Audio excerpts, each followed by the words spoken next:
US ആസ്ഥാനമായി പ്രവർത്തിക്കുന്ന ക്രൈസ്തവ പീഡന നിരീക്ഷണ ഏജൻസിയായ ഓപ്പൺ ഡോഴ്സ് ആണ് 1993 മുതൽ വർഷം തോറും പുറത്തിറക്കുന്ന വേൾഡ് വാച്ച് ലിസ്റ്റ് പ്രസിദ്ധീകരിച്ചിരിക്കുന്നത്. വിവിധ രാജ്യങ്ങളിൽ വിവിധ രീതികളിൽ ക്രൈസ്തവർ അനുഭവിക്കുന്ന പീഡനത്തിന്റെയും വിവേചനത്തിന്റെയും തീവ്രതയെ അടിസ്ഥാനമാക്കി ലോകരാജ്യങ്ങളെ പട്ടികപ്പെടുത്തുന്ന രേഖയിൽ ഉത്തര കൊറിയയാണ് ഇക്കുറി ഒന്നാം സ്ഥാനത്തുള്ളത്. തുടർച്ചയായി ഉത്തര കൊറിയ ഒന്നാം സ്ഥാനത്തായിരുന്ന ലിസ്റ്റിൽ 2022 അഫ്ഗാനിസ്ഥാൻ ഒന്നാം സ്ഥാനത്ത് എത്തിയിരുന്നു. 2023 ക്രിസ്ത്യാനികളെ ലോകത്തിലെ ഏറ്റവും മോശമായി പീഡിപ്പിക്കുന്ന രാജ്യമെന്ന പദവി തിരിച്ചുപിടിച്ചിരിക്കുകയാണ് ഉത്തര Korea. Somalia, Yemen, Eritrea, Libya, Nigeria, Pakistan, Iran, Afghanistan, Sudan എന്നിങ്ങനെയാണ് ക്രൈസ്തവ പീഡകരുടെ പട്ടികയിൽ ഉത്തര കൊറിയയ്ക്ക് പിന്നിലെ ഇടം നേടിയിട്ടുള്ള ആദ്യ 10 രാജ്യങ്ങളുടെ ക്രമാനുസൃത പട്ടിക.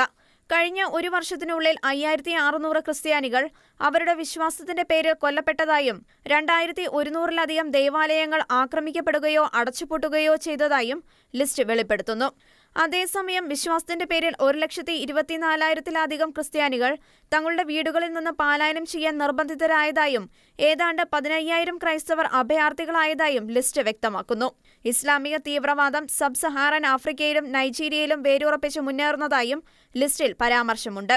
ക്രിസ്ത്യാനിയാവുക എന്നത് ഏറ്റവും അപകടകരവും ദുഷ്കരവുമായ 50 രാജ്യങ്ങളുടെ വിശദാംശങ്ങളും ലിസ്റ്റിലുണ്ട്.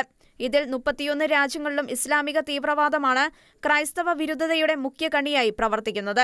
കഴിഞ്ഞ വർഷത്തെ പോലെ തന്നെ 360 ദശലക്ഷം ക്രൈസ്തവരാണ് ഉയർന്ന തോതിലുള്ള പീഡനമോ വിവേചനമോ ഉള്ള രാജ്യങ്ങളിൽ ജീവിക്കുന്നതായി ലിസ്റ്റ് ചൂണ്ടിക്കാട്ടുന്നത്.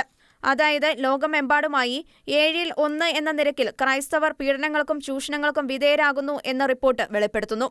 International desk, Shekinah news.